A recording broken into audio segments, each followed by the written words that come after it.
Andrés.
Hola, chicos.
Hola, chicos.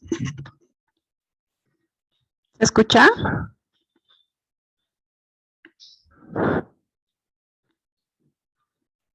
¿Me escuchan? Sí, doctora, ¿se escucha? Ah, ya, perfecto. Mientras van ingresando sus compañeros, ya les voy a compartir el tema, por favor. Buenos días.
Ahora sí creo que ya hay bastante número de estudiantes.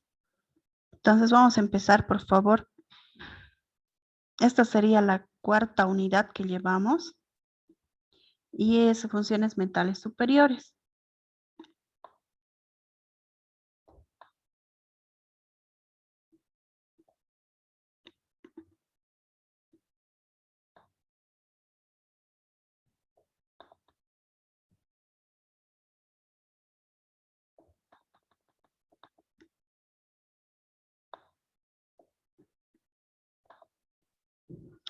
¿Qué son las funciones mentales? Tenemos las funciones mentales inferiores y las funciones mentales superiores. ¿Quién me puede definir qué es una función mental?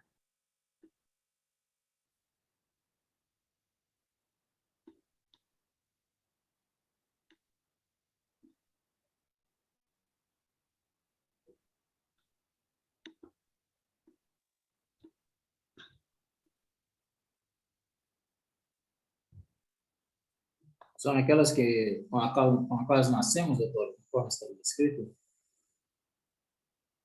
Ya, a ver, vayan pensando un ejemplo para diferenciar una de la otra. No se olviden que voy a empezar a anotar la participación. Una cosa es la asistencia y otra cosa es la participación. Sí. La atención puede ser. Es una función mental, digamos.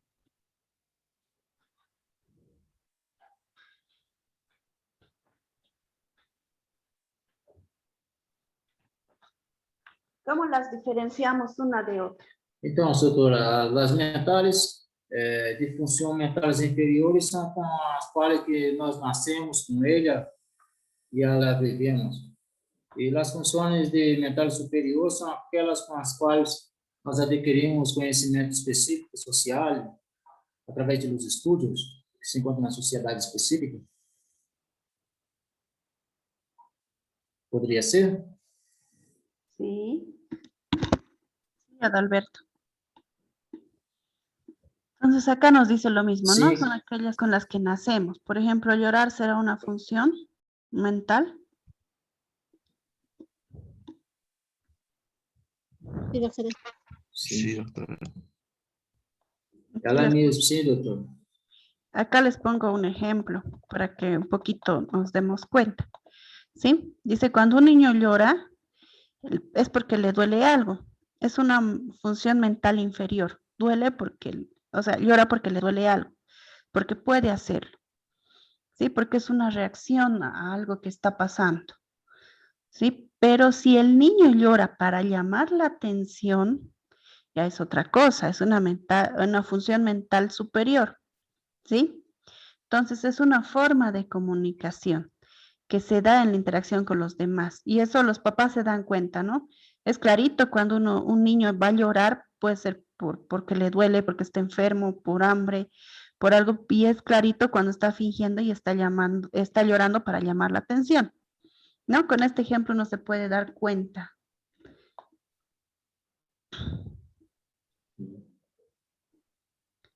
Entonces, ustedes se han llevado lo que es anatomía, ¿no? ¿Qué se acuerdan de neuroanatomía? Sí, sí. ¿Quién me puede describir estas áreas? ¿Qué es esto que han visto?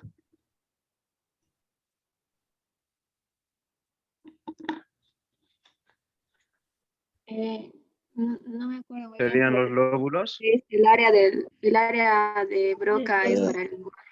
La área frontal es el área del aprendizaje, la área occipital es la área de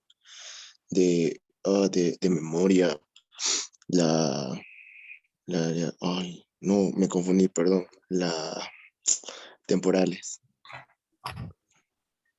¿Eso es verdad? A ver, ¿quién estaba hablando? Escobar. ¿Leonardo? Sí, Ya, a ver, ¿quién quiere ayudar a su compañero?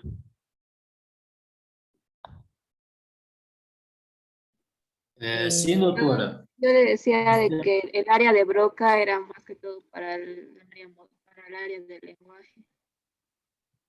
Ya, está bien. E também ele envolve as áreas muito importantes, como a área sensorial da linguagem, assim como a área também de compreensão.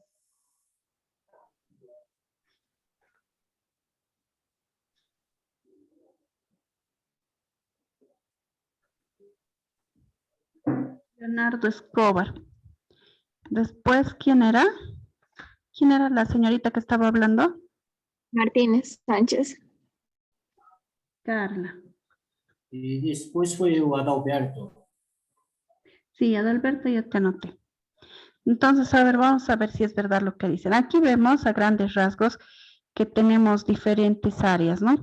El lóbulo frontal, el lóbulo parietal, el occipital. Y en esta otra imagen vamos a ver un poquito mejor.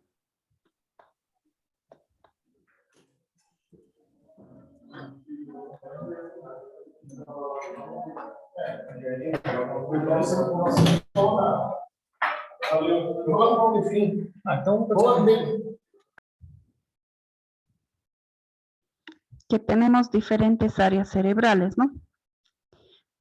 También específicas para cada función. El área motora, psicomotora, el área de atención y coordinación, el área olfatoria, la zona de comprensión, orientación y coordinación, ¿sí? De tacto, de percepción, sensitiva y motora. ¿Y por qué tenemos que aprender todo esto? Porque neuronato no ha sido tan sencillo, ¿no? Tener que aprender, tener que saber el área de Wernicke, dónde se ubica y demás. ¿Por qué creen que tenemos que conocer esto? Y lo tenemos que ver acá también en psicología. Porque puede ser que tenga una parte esa dañada, por ejemplo, un déficit de atención, puede ser por, yo qué sé, el daño en la parte frontal. Exacto, porque nosotros, o sea, como médicos tenemos que ser capaces de diagnosticar o por lo menos tener una idea de que sí, algo está fallando en alguna área que nosotros podemos ubicar, ¿no? Y el especialista dirá con más certeza qué es lo que pasa con ese paciente, ¿no? El neurólogo o el neurocirujano, ¿sí? Entonces son las capacidades, dice, las funciones mentales superiores que ponen en juego la integridad de un sistema de organización de la información, porque si se dan cuenta, lo que podemos hacer es tan importante y es lo que nos diferencia de los otros seres, ¿no? De un perrito, de un gatito, de los otros seres vivos, ¿no? Ellos comen porque tienen que comer, ladran porque tienen que ladrar, se dan cuenta, pero no llegan a desarrollar estas funciones, ¿no? De repente tienen algún aprendizaje, si ha sido repetitivo o algo, ¿no? Una motivación, pero más allá de eso, no, ¿no? Entonces, toda esta organización de información es muy importante, ¿sí? El poder rememorizar el aprendizaje también. Entonces, tendría que estar íntegro todos estos mecanismos para que se vaya dando el pensamiento, para que ustedes como médicos lleguen a un diagnóstico, puedan recordar fisiología, anatomía en la especialidad o como médicos generales, todo lo que sea concerniente a algo. Entonces, llegar a un diagnóstico es complicado y tiene que haber pasado aquí bastante, ¿no? Bastante caos, llegar a un diagnóstico. Requiere, ¿no? Su trabajo, su esfuerzo y una capacidad de poder hacerlo. Entonces, a partir de todo esto, de estas funciones, dice, el ser humano puede realizar actividades superiores, ¿sí? Entonces, ¿qué va a poder hacer? Va a poder tener experiencias nuevas, va a poder recordar otras pasadas. Si son cirujanos, la primera cirugía, bueno, pues será estresante, ¿no? Lo que tocan, lo que palpan, pero por todo eso van a poder tener conocimiento, aprendizaje y van a poder ir viendo y adquiriendo más habilidades, ¿no? Incluso con las suturas, ¿no? Entonces van a poder llevar a cabo su misma carrera, ¿no? Ejecutar movimientos aprendidos, suturar, por ejemplo, ¿no? Qué sé yo, una maniobra, si es que van a ser cirujanos laparoscópicos, ¿no? Ya son cirujanos, pero tienen que aprender laparoscopía, entonces es más complicado, tienen que tener una base. Incluso para las subespecialidades nos piden una base, ¿no? Para hacer terapia pueden pedir anestesio o pueden pedir un año de medicina interna porque tienen que tener un conocimiento básico para poder entrar a cumplir otro tipo de funciones, ¿no? Más conocimiento, más complejidad, ¿no? Y nosotros entendemos, ¿no? Que no cualquiera va a llegar a ser un subespecialista destacado, bueno, ni cualquiera va a llegar a poder de entre esos especialistas a tener más habilidades, más reputación, más prestigio de acuerdo a cómo van sus pacientes, de acuerdo a la capacidad de resolución, ¿no? Entonces, dice, todas las actividades van estrechamente ligadas a nuestros sentidos, ¿sí? Entonces, si es que en algún momento nos falla alguno, se complica un poco más, peor en nuestra carrera, ¿no? Entonces, acá describimos algunas de las funciones, la memoria, la atención, el lenguaje, el razonamiento, el aprendizaje, la comunicación. Y en esta clase, o sea, el día de hoy yo les voy a dar como una introducción para que puedan tener una idea, ¿sí? Por ejemplo, ¿qué es la memoria? La memoria, dice, es la capacidad de incorporar, almacenar y evocar en forma clara y efectiva, ¿sí? Diferentes recuerdos. Entonces tenemos diferentes fases para que se dé la memoria. Tenemos que aprender algo, aprendizaje, recepción y registro de la información. El almacenamiento, ¿sí? Computa la codificación cerebral. El recuerdo, que es la evocación y el reconocimiento. ¿Cuándo ustedes hacen esto? A ver, como estudiantes de medicina. El aprendizaje. ¿Cómo realizan ustedes el aprendizaje?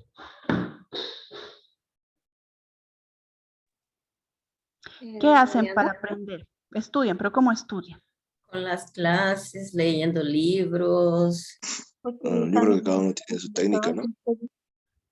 Por eso, cada uno tiene su técnica y alguien puede mencionar su técnica. Resúmenes, mapas mentales. Conceptuales. Leer de compendio, después hacer resúmenes, después leer del libro original. Oficio, leen primero compendio, primero libro. Yo leo el compendio, digamos, para entrar a la clase. Ya.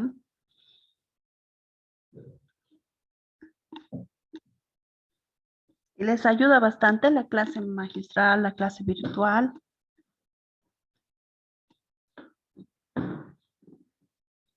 Porque cada quien tiene su ritmo, ¿no? Cada quien tiene su...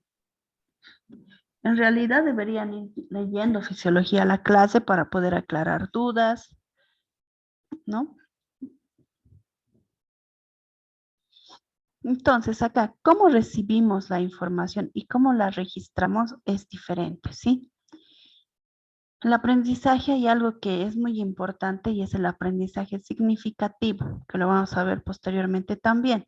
Su compañera decía de una manera clara el resumen. ¿El resumen será lo mismo que un mapa mental? ¿Requerirá el mismo esfuerzo? No. ¿Qué les cuesta hacer más? El resumen.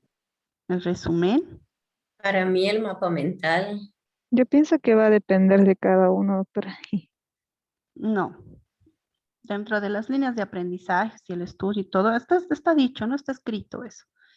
Un mapa mental, un mapa conceptual lleva mucho más tiempo. Tienen que haber leído por lo menos unas 3 veces algo para entenderlo y poderlo plasmar de la manera correcta. No, un mapa conceptual peor todavía. ¿No? Porque tienen sus normas, va de arriba hacia abajo, va en el orden de las manecillas del reloj, ideas principales, ideas secundarias, ¿no? Entonces, un resumen, personalmente, como que no va porque igual sigue yendo de arriba hacia abajo, solo son palabras.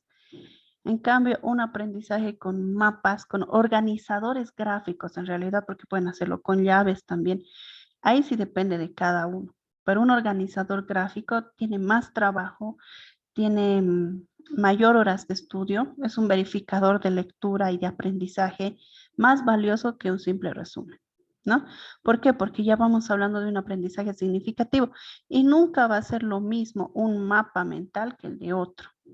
No, el compendio es un resumen, ¿no? Hay un resumen para todos, pero un mapa mental de una persona con relación al de otra es muy diferente porque lo va captando de manera diferente, ¿no?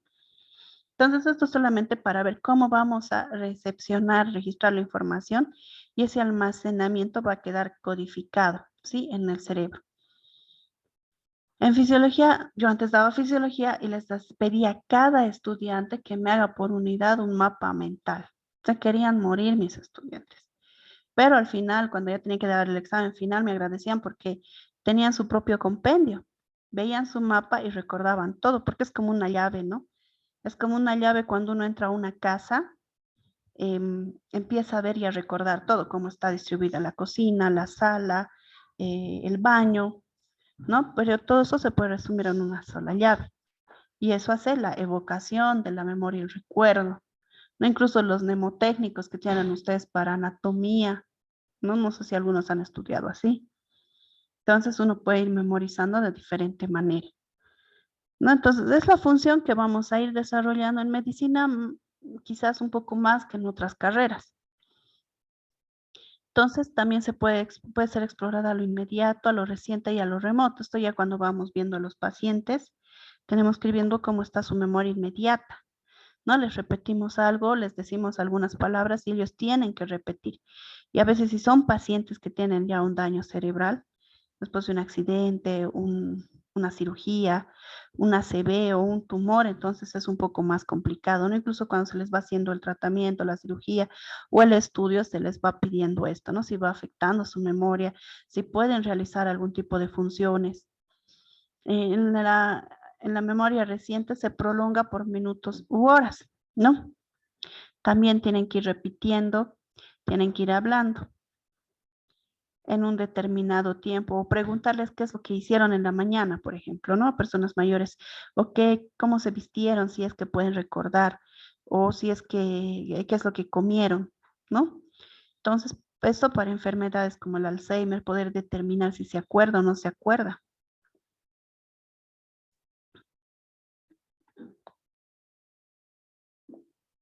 Y la memoria remota, que es la que se extiende a periodos más o menos lejanos de la vida del paciente, y son las que más se conservan, ¿no? Esto más que todo dice lesiones degenerativas o en los viejitos, ¿sí? ¿Tienen abuelitos ustedes? Muchos tuvimos la suerte de tener abuelitos, o si no vamos a tener pacientes abuelitos, no mayores, en donde nos cuentan siempre la misma historia, las mismas cosas, ¿no? Que cuando fui a la guerra del Chaco, o que cuando hice esto, no sé, personalmente mi abuelo me hablaba de la guerra del Chaco constantemente y dicen uno tiene que escucharle porque es lo que más recuerda. Y a veces no se acuerdan lo que se pusieron día anterior, ni se acuerdan qué hicieron el mes pasado, si fueron a su cita médica o no. ¿No? Pero esto, ¿por qué? Porque la memoria remota es la que se va a mantener, ¿no? Cuando hay lesión degenerativa, es decir, cuando ya vamos envejeciendo, es lo que nos vamos a acordar, sus historias de ahora, lo que están viviendo, cuando estudiaba medicina, había una pandemia, y pasaban mis clases virtuales, no se van a acordar de esto, pero quizás lo que hizo su nieto, su bisnieto, ¿no? Entonces también existe otra agrupación para llamar la memoria anterrógrada y retrógrada. Entonces, yo voy a dividir esto de las funciones mentales por grupos. Van a averiguar por grupos y va a ser un trabajo grupal y van a averiguar ustedes más qué es lo que pueden averiguar sobre memoria y el grupo no les voy a poner límites, ¿sí? Van a hacer una presentación de PowerPoint y nos van a explicar todo lo que encuentren sobre memoria. Las clasificaciones, los tipos de test, de examen. Acá solamente es como una parte introductoria. Mañana creo que terminan exámenes, ¿no? Sí, doctora. Sí, Entonces, sería para la siguiente semana el trabajo. O sea, cosa de que terminan exámenes, no tienen ya y empiezan a deshacerse de sus trabajos prácticos conmigo, porque cuando están en parciales no me gusta molestarlos. Ahí avanzamos materia o les voy evaluando, pero los trabajos que tienen que investigar, comunicarse entre ustedes, armar la presentación, o sea que es más tiempo, entonces prefiero hacerlo inmediatamente después de parciales para que se organicen mejor, ¿sí? No estén apretados con sus exámenes. Gracias, doctor. Entonces, atención es otra función mental. Es una función en virtud de, por ejemplo, es que hay un estímulo o algo que va a ser el objeto de atención, ¿sí? Va a citar el foco, la conciencia. Por ejemplo, ahorita todos deberían estar prestando atención. pero como que es complicado, ¿no? Siempre alguien debe estar desviando su mirada o alguien le está hablando. No prestan mucha atención cuando está explicando el docente, pero sí cuando ustedes están exponiendo, cuando ustedes están dando su tema o el trabajo, ahí sí están mucho más atentos, ¿no? Entonces tienen diferentes tipos de atención, también la espontánea. Entonces es algo intrínseco que hacemos, ¿no? Alguien nos está hablando y bueno, empezamos a prestar la atención debida, ¿no? O la voluntaria. Entonces es decisión del sujeto. Aquí su atención es voluntaria, ¿sí? Si es que quieren atender o no a la clase. Y también es complicado, ¿no? Mantener la atención por más de 40 minutos, por eso es que también tenemos un break, se corta la sesión hasta que se grabe, justifica para que vayan al baño, tomen un vaso de agua o coman algo, y de ahí volvemos a entrar a la reunión para que podamos mantener la atención, tener una atención voluntaria durante la clase, ¿sí?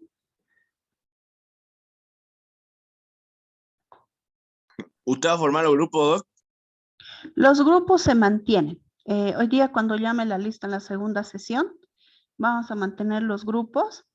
Vamos a verificar eso si es que hay algunos cambios. Alguien me dice, no, doctora, yo no quiero con este grupo. Se pueden cambiar también, no hay problema. Y si no, se mantiene.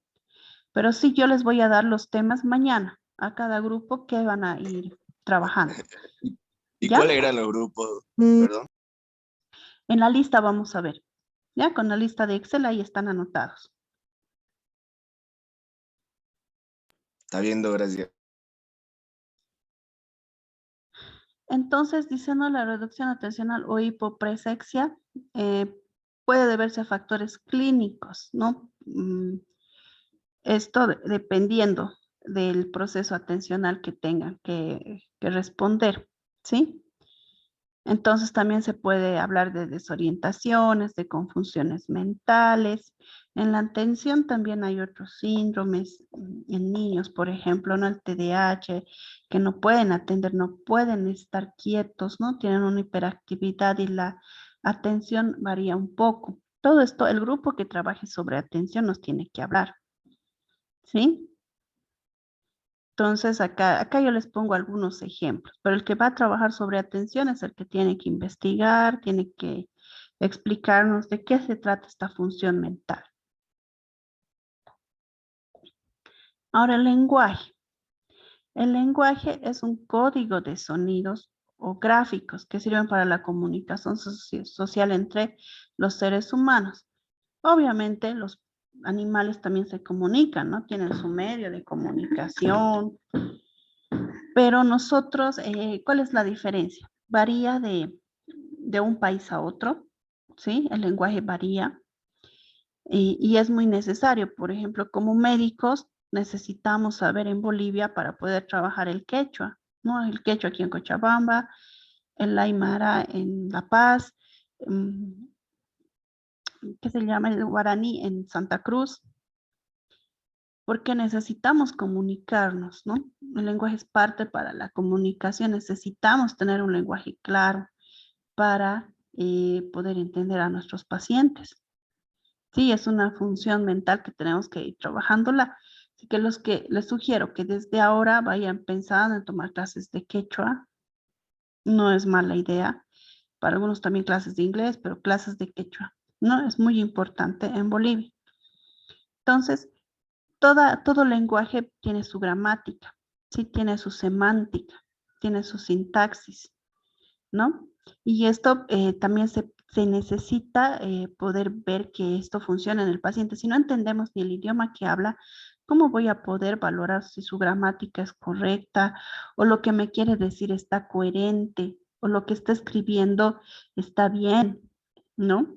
Entonces, si no entiendo ni el idioma, no voy a poder entender, no voy a poder diagnosticar, no voy a poder hablar con el paciente, ¿no? Entonces, es muy importante el lenguaje. Ahora dice la pérdida o trastorno de la producción, compresión o ambas cosas se conoce como afasia, ¿sí? También puede haber trastornos del habla y del lenguaje. Puede hablar el paciente, pero no puede ser coherente lo que dice, ¿no? Acá, por ejemplo, dice defectos en la articulación, con funciones mentales, ¿no? La comprensión, la memoria. Puede que quiera decir algo, pero no lo dice como tendría que ser, ¿no? Puede haber un tipo de parálisis que no le está dejando hablar, una misma parálisis facial, o puede haber alguna lesión a nivel en la forma del lenguaje, ¿no? Aquí vamos a ir viendo que es distintas áreas, si es el área de Broca o es el área de Wernicke que está con algún problema, ¿no? Entonces la pérdida de la voz también puede causar diferentes tipos de trastornos, ¿no? En la comunicación, en el lenguaje, por la laringe, por la inervación, un cáncer de laringe, digamos, ¿no? Afonía, disfonía, disartrias, anartrias, y esto tenemos que tenerlo en cuenta. Uno de los principales conceptos clínicos neurológicos es que, o sea, acá básicamente nos dice que está dividido, ¿no? El hemisferio izquierdo y el hemisferio derecho, que no es lo mismo en una persona zurda y en un diestro, ¿sí? Se han hecho estudios y esto ya está determinado. Y también otros estudios en los que dicen que la localización para las zonas que ustedes mismos ya han mencionado, Broca, Wernicke, Exner, supramarginales, existen funciones determinadas, ¿no? La expresión verbal expone el lenguaje espontáneamente. O sea, yo estoy hablando en este momento espontáneamente con los conocimientos y con el tema que tenemos que dar y todo esto. O sea, es algo que sale. ¿Sí? La comprensión es diferente, o sea, hay pruebas que se tienen que llamar, ¿no? Por ejemplo, a un paciente tendríamos que pedirle que repita casa, coche, bote, digamos, cuando le estamos haciendo pruebas, ¿no? Cuando hay principios de Alzheimer, por ejemplo, ¿no? Entonces, la comprensión verbal, si está entendiendo, si viendo la imagen entiende y puede decirlo, ¿sí? Eso también se evalúa. También en la exploración del lenguaje escrito se indica la copia de un texto o un diario, escritura al dictado de palabras o frases, ¿no? Se le puede pedir a la persona que vaya escribiendo. También todo esto obviamente se utiliza en psicología o psicopedagogía para ver cómo va desarrollando el niño, porque el niño no entiende o no está escribiendo lo que tiene que escribir. Si no puede escribir de la manera correcta, algo está pasando, puede que ese niño ya haya nacido con algún tumor o tenga algo en el cerebro, ¿no? Que no le está dejando aprender, no le está dejando desarrollar, ¿no? Se dan cuenta de esto los maestros, se da cuenta de esto el psicólogo, hay valoraciones, ¿no? Exploración de la comprensión de lectura. No, o sea, sí, el médico general debe constatar que ejecuta órdenes escritas y la explicación verbal sobre una lectura determinada. Entonces, en nuestra consulta diaria también tenemos que tener en cuenta esto, ¿no? Si tenemos un paciente con problemas de comunicación, con problemas de lenguaje, peor no sabe escribir, porque nos va a tocar ese tipo de pacientes, ¿cómo le podemos hacer entendernos la receta médica? ¿Cómo podemos verificar que el paciente se va a ir con las tabletas correctas y va a tomar el medicamento adecuado? Si a veces comunicarnos de la manera correcta con un paciente que sí es joven, que sí entiende y no podemos lograr, imagínense con alguien que no, ¿no? Tenemos que tener en cuenta esta función en nuestra práctica diaria también. La verificación de que ha entendido la receta médica. Peor si nosotros le damos una receta que ni nosotros después podemos leer, ¿no? Hay bastantes problemas ya con esto de la escritura, y esto es ya del área de auditoría médica, pero no está de más recalcarles de que no porque sean médicos tienen que tener una mala letra, ¿no? No entienden esto los médicos mayores, adultos, yo digo los dinosaurios, no entienden, siguen escribiendo como les da la gana porque se formaron con esa idea, pero ahora no. La idea es que incluso esté digitalizada la historia clínica y sea más fácil de manejar, ¿no? Hasta la firma que sea digital. Y si no se puede, tiene que ser legible, porque es un documento médico legal. No, y les trae bastantes problemas.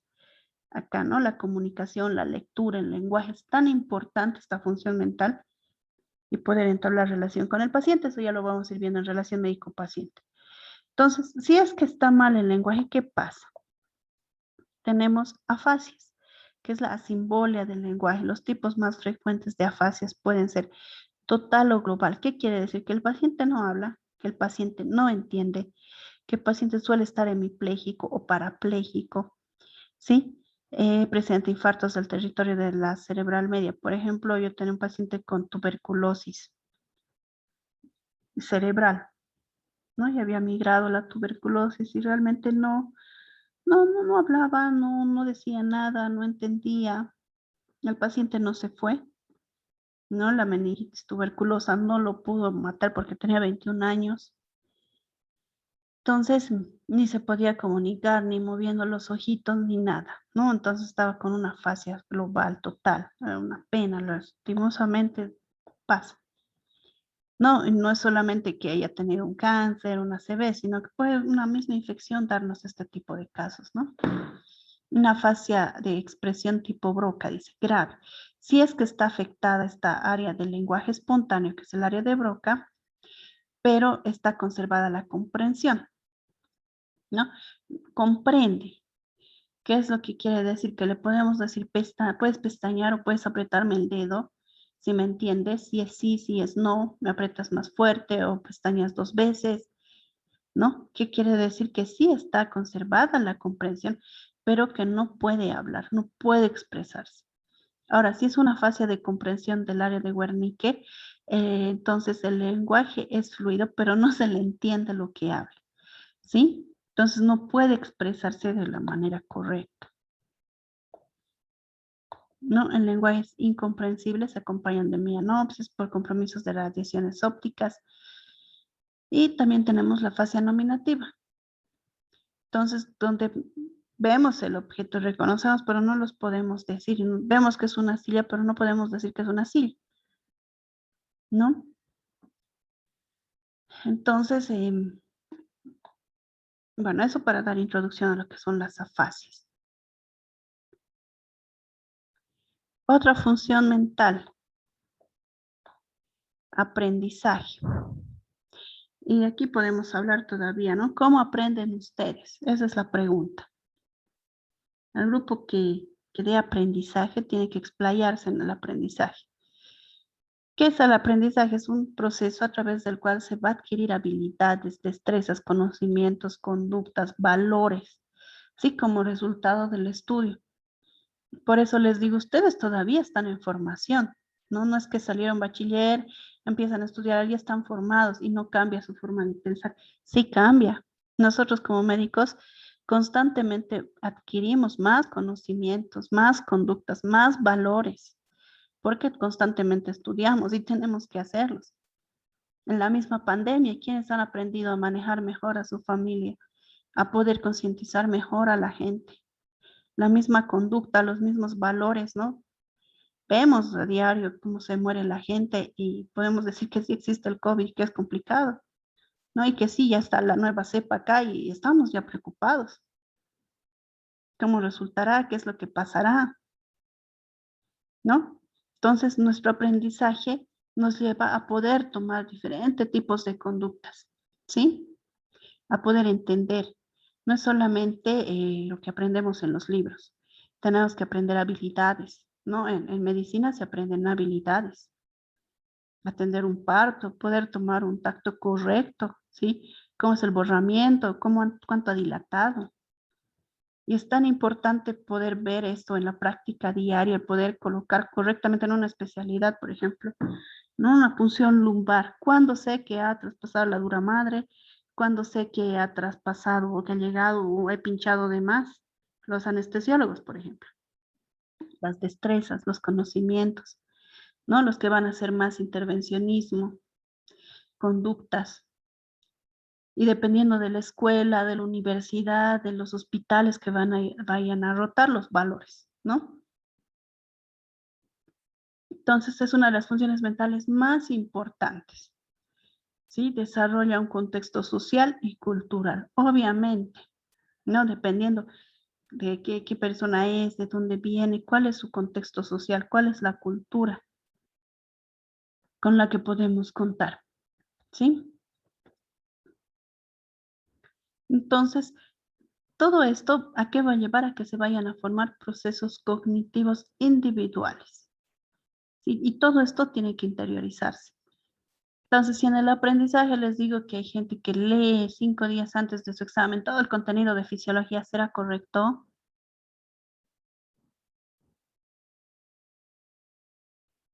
¿Será que estoy aprendiendo de la manera correcta?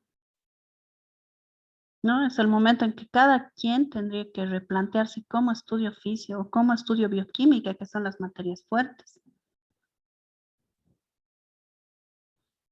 ¿Por qué? Porque estoy construyendo representaciones mentales significativas. ¿Sí?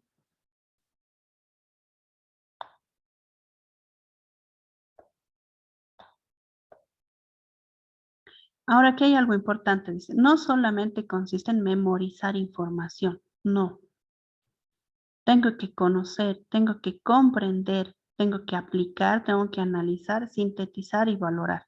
Y en medicina, primero aprendo la forma, ¿no? Ve anatomía, histología a nivel microscópico, cómo están formados los tejidos, tipos de células, y empiezo a aprender los nombres de todas las células, ¿no? Ya se va a acabar, chicos, esto. Voy a volver a enviar la invitación.